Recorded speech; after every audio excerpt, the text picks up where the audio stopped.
Hi there, friends. I'm Alfie the Aardvark, and I'm here to take you on an amazing alphabet adventure. Today, we're going to learn about the letter A. It's the very first letter of the alphabet. Look here. This is a capital A. It stands tall and proud like this. Can you trace it in the air with me? Let's go. Down, up, and across.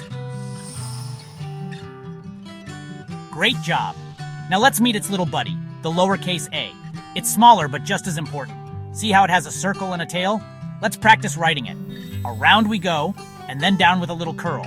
Now watch this. With a wave of my snout and a wiggle of my ears, abracadabra.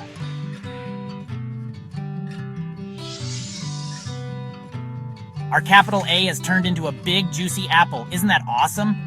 A is for apple and aardvark too. Can you think of other words that start with A? How about ant? Or maybe alligator? Or even astronaut? Great job, everyone. You're all amazing at learning the letter A. Remember, A can make two sounds. Like an apple, and A like an acorn. Next time, we'll discover the letter B. I wonder what exciting things we'll find.